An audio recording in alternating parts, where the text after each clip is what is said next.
আমার অ্যাক্টিং আমার জন্য আজকে আমি নমিনেশন পেয়েছি। সো আমি খুবই হোপফুল এবং খুবই আনন্দিত যে নিজের একটা কাজের জন্য নমিনেশন পাওয়া। আমি ক্রিটিক অ্যাওয়ার্ডটা পাচ্ছি আমার মুভি শ্যামা কাপের জন্য। আমি আসলে একটু নিজের মতো থাকি, তো আমি আসলে এত কিছু খেয়াল করি না কে অ্যাওয়ার্ড পাচ্ছে কোথায় বা কি কে ডিজার্ভ করে বা কি। আমি শিওর যে নিশ্চয়ই তারা নতুন হলেও নিশ্চয়ই ভালো অ্যাক্টিং করেছে বা ভালো কাজ করেছে, সেই জন্য তারা আর কি অ্যাওয়ার্ড পেয়েছে। এরকম আমি আসলে জানি না, আমি কিভাবে বলবো, আমি জানি না। পুরাতন নতুন তো না, আমার মনে হয় যে যে কাজের জন্য ডিজার্ভিং সেরকম করেই তো অ্যাওয়ার্ড হওয়া উচিত।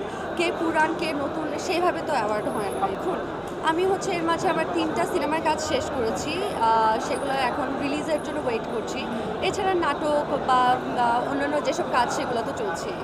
ঈদে মুক্তি পাচ্ছে কিনা, আমার একটা মুভি এবার ঈদে গিয়ে হয়তো বা আসবে, আমি এখনও শিওর না। আমার ডিরেক্টর ভাবছে যে এবার ঈদে যদি রিলিজ দেওয়া যায়, সেটা ইমন সাহার সঙ্গে আমার একটা সিনেমা করা হয়েছে, সেটা এবার ঈদে হয়তো আসতে পারে, আমি এখনও শিওর না। উনি বললে হয়তো আমার বলাটা ঠিক হবে। আমার সিনেমাতে আমি আসলে বাজেট টাজেট এগুলো নিয়ে এত বেশি কনসার্ন হই না। আমি বেশি যখন আমি কোনো একটা মুভিতে কাজ করি, আমার ক্যারেক্টার কি, আমার চরিত্র এবং গিয়ে গল্প কি, সেগুলোতে আমি বেশি ফোকাসড থাকি।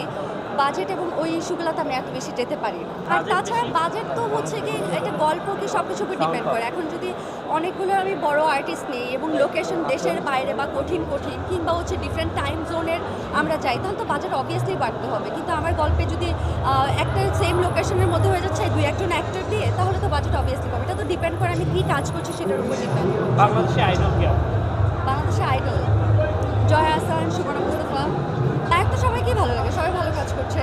আপনি মনে হয় সাকিব খান অনেক বড় ফ্যান, ওনাকে ছাড়া কোনো কোয়েশ্চেন করতে পারছেন না আপনি। না আপনি কি বলবো এটা, না আমি তো দেখছি আরো অনেকে কাজ করছে। আমার 3টা সিনেমা করেছে, একটা তো সাকিব খান ছিল না। এখন ওনার জনপ্রিয়তা তো অনেক, এটা তুমি একদিনে বানাননি, অনেক দিন সময় নিয়ে অনেক কাজ করেছেন, তারপরে সেটা এসেছে। এত সহজ না তো সাকিব খান হওয়া।